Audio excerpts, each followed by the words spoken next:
Hey everybody, I'm just Q, and today I want to remake this video, my quality of life video for R99. Now in my original video, it was way too long for the amount of ideas that I gave in the video. And it felt very stretched out, as one of my commenters said, and I very much appreciate their honest feedback. So today I want to provide to you, my subscribers and potential subscribers, quality content that has been structured and is very concise and to the point. Now, without further ado, let's start this video. Now, one thing to note, I do have my notes right here to my right. So if I look off and to the right, I am just making sure that I am on my structure. Now, the first thing I want to talk about is removing the energy usage timer. This benefits no one. Doesn't matter what kind of player we talk about here. This does not benefit anyone. This gives a sense of urgency to something that you gave me for playing the game for no reason at all. So these timers should just be removed. Removing these features will increase other quality of life improvements, such as our next topic, which is our half energy weekends rotation. Now, this is not solely my idea.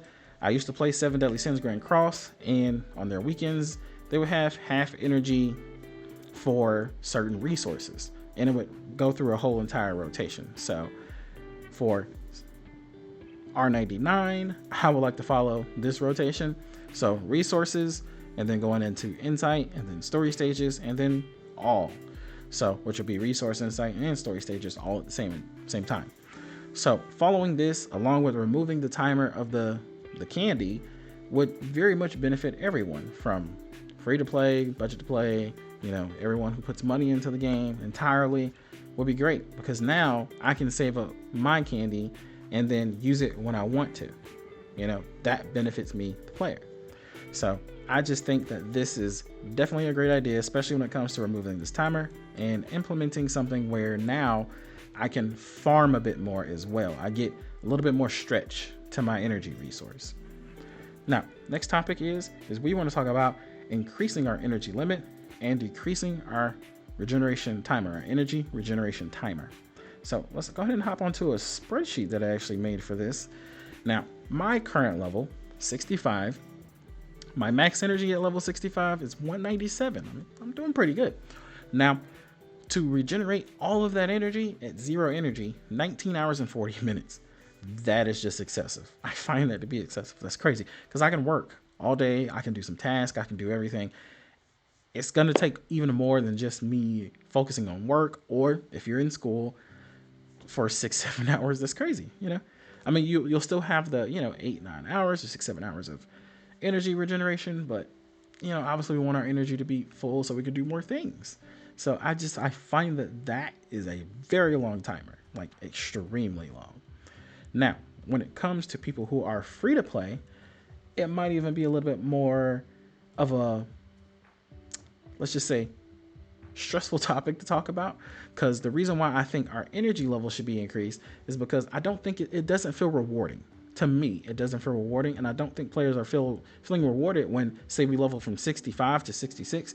It's like, hey, here's some free energy, versus, hey, here's some free energy and your energy cap has been increased. I think that's something that we need to talk about, especially when it comes to free-to-play players who can't farm as much. It's going to take them longer to get there, and they're going to feel less rewarded trying to get there as well. So let's talk about them and their clear drops. So now, for free-to-play players, and I do have a free-to-play account, you're getting 90 clear drops just for finishing your daily activities. So we're just talking about daily activities, nothing about events and other things. Maybe you haven't finished a chapter or two, just daily activities. Now, 90 clear drops for finishing your daily activities. You can spend 60 every once in a while for one refresh, the first refresh of the day, and still have a net 30, which is fine. But however, these clear drops are strictly for summons. Everyone knows that. Strictly for summons. So if these clear drops are strictly for summons, but at the same time you feel the need to refresh to go and farm for something, like what would you do? Obviously you would try to use your candy, but at this point your candy's already gone, most likely because of either A, your timer was about to go out and you're like, well, I gotta use it, or B, the drop rate was just horrible for something. Maybe you needed 3 more purple rarity items and you went for it and you're just like, okay, well, I didn't get it.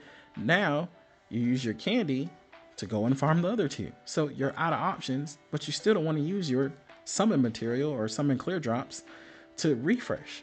So that's exactly why I think our energy cap should be increased, and our energy regeneration timer definitely needs to be decreased. Definitely. But that brings us on to our next topic, the drop rate of purple rarity items. Let's talk about why our drop rate of those items should be increased. So now I went on and did a item farm test. This is strictly for science, strictly for me, and I did ×4 runs. So let me see if I can kind of get everything in frame here for everybody, because I only did 25 ×4 runs, which obviously comes out to our number of runs here at 100.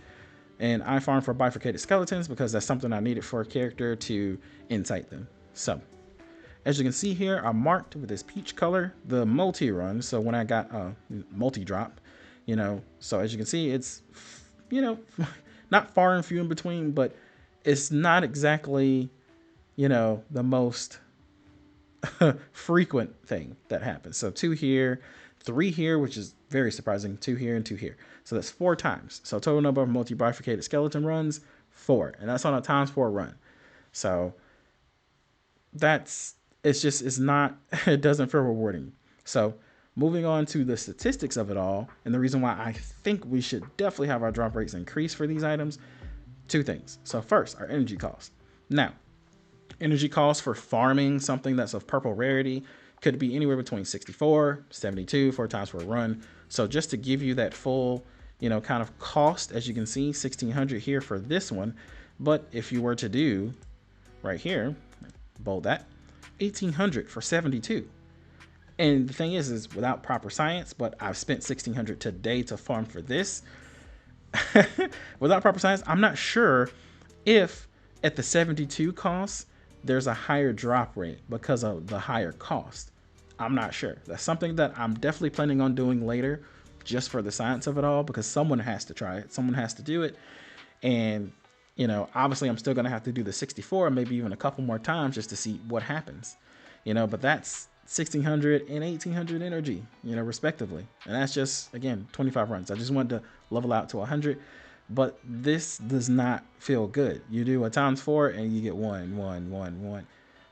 So I just believe right now, just even at this kind of snapshot, I think that our drop rate for our purple rarity items needs to be increased, because there's times where I've needed a ridiculous amount of them, and I avidly, I've even made a video, if you haven't seen it, for pre-farming. So I talk about pre-farming and what you should do. Obviously, if you know a character's coming, you should definitely go and pre-farm, but it still doesn't feel good to pre-farm and get these numbers, and it's going to take you quite a while to pre-farm. And so I think our drop rates should definitely be increased. So if someone is obviously like a whale and they do have the time or money and resources, and they want to pre-farm for a couple characters, it shouldn't take them forever. It just shouldn't. So this is my proof on that. If anyone would like to have a look at this spreadsheet, then just let me know. I might make a Google Doc or a link to a Google Doc where someone can just grab it, take a look at it, maybe add to it. Hey, but that's it. Let's go ahead and hop on to our next topic, and this is let me look at my notes here. I do apologize, but more ways to earn moment of dissonance and brief cacophonies. So let's go ahead and hop over to our game. Now, this subject is something that I actually feel a little bit more, let's just say, emotional about. So for our moment of dissonance and brief cacophonies, currently we can earn them in 4 different ways. So first we have our honorific shop, obviously. We can go to our honorific shop. Let's go ahead and hop on over there. Fragment, honorific shop. So we can get our, brief cacophonies, moment of dissonance. We can get them for the roar jukebox as well, if I can English. Now, of course, if you purchase the 2nd level of the roar jukebox, you will get more than other people. I mean, that goes without saying. So, I mean, that's just more so of a choice. I don't count that as something that you're missing out on. So if you're free to play, unfortunately, I can't go to bat for you on that one. That's just more of a choice. I do have a free to play account myself. So, hey, but we're going to get on that.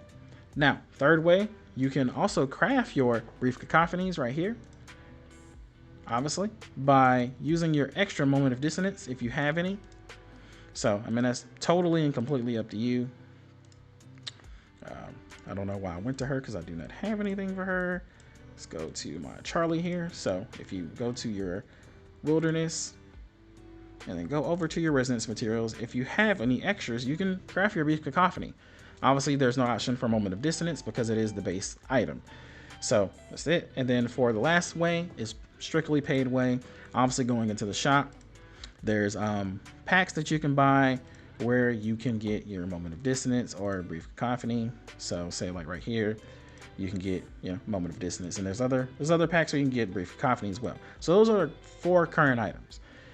4 current ways that we can get moment of dissonance or brief cacophony. Now, I believe we should have another way to do it, and that is going to be through our limbo. Now, the reason why I feel this way is because I was just taking a look at, you know, obviously our artificial somnambulism is what prepares us to go over to limbo.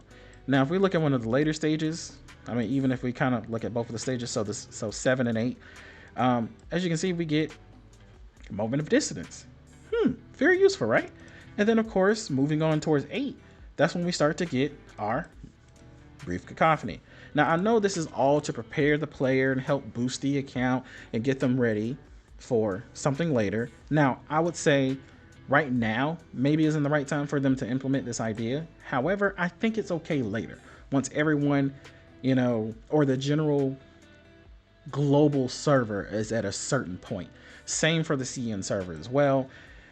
When we come over here, it honestly, it just feels like a downgrade. So I get obviously our, you know, our 100 clear drops, and you get your Oniric fluid, and then you get sharp, just a little bit of Sharpodonty down here. You know, I think they could give us a little bit more. I feel like the first half of it should be like the first half of the artificial somnambulism, where you were getting your moment of dissonance. And, you know, I wouldn't necessarily say that many Sharpodonty because I don't want to be greedy. But at the same time, you know, just like this, the Oniric fluid's fine. Even the 100 clear drops is fine. That's fine. They don't have to give us, obviously, 300. That's a bit, it's probably a bit on the high side, maybe. But the moment of dissonance is definitely needed. And then moving on to the second half of limbo, you swap over to like it is for stage 8 for the artificial somnambulism. You start giving out the brief cacophony. And I think that would be something that would be very, very good for the player base, because right now, it just feels a limited way to obtain these items. But that is my suggestion for a moment of dissonance and brief cacophony. I think if they implement that, maybe not now, maybe they want us to grow in power a little bit more or wait a little bit later, but I think that would be a great way of doing it, because then as you finish limbo, you feel rewarded for it. Right now, I just get Oniric fluid, and obviously, you know, I'm going to be saving up my Oniric fluid, and I'm actually going to pop on over here to our shop right quick. I saved that up for this right here, for a crystal casket. So I actually already bought mine. Like, as soon as the month hit, I bought it. That's it. It's done. So I'm saving up again for my Oniric fluid again. So more crystal caskets, because I want to be able to R10 people. So that's my focus for Oniric fluid. You know, there we go. But I don't know. What do you think about that suggestion? I just feel like if we went through that stage, if we got that, I would feel very rewarded. Now, my last one is something that's very brief and kind of, I guess, maybe even picky on my part, but it's island management. Island management for the wilderness. I feel like as though, like, when we go through for certain events and we go through and we get these, you know, brand new gold islands and or orange islands, you know, you want to go through and increase your, right here, your vigor level. So here's the thing. When we come here and we go to edit wilderness, the thing that I dislike is either I obviously have to reset everything because I don't know where the purples are, except for obviously the birthday ones. You know, I don't know where the rest of my purple ones are. So if I come up here and I go to Rarity, you know, let's just go to the end of one that I've used. Let me see if I can find one that's empty. I think I haven't used that many of my purple ones now, so I haven't emptied out a purple one in a while. So it's great for me. But let's say this one. I know I've used some of these. This one that's already selected because it has like 9 or 14. It seems like 14 and 12 is kind of where the purple ones are. But anywho, so say I've used this one. There's no way for me to know exactly which one it is, especially if I mixed and matched a little bit of purple in there. So my recommendation would be to like have a click and hold system, or if this one is selected, then to show me which ones are of that selection, then I can just take them off, versus again resetting the entire wilderness and then just putting down the gold islands. So there just needs to be a better way to manage the islands and know which ones are of purple rarity, which ones are of gold rarity. So then that way I can just go in and, you know, increase my island vigor faster. So that's just it. That's just a little finicky thing for me. I just don't like having to reset every single time. Like, cool, I got better islands. Now I need to go and increase my vigor. But that's it for this video. I hope this was a little bit more concise for everyone. I did try my best to stay on task of my notes that I have here to my right, and I tried to be way more concise. So I hope to bring you more videos like this, and as I get used to it, obviously I won't need my phone, but maybe for longer videos I still will use it. But I really do appreciate honest feedback. I just want to basically develop a community here that enjoys, you know, hey, hanging out with me, having fun, enjoying games like R99, and, you know, just spreading smiles. So remember, when you're here, I want you to stay happy always. I will see you all in the next video. Peace.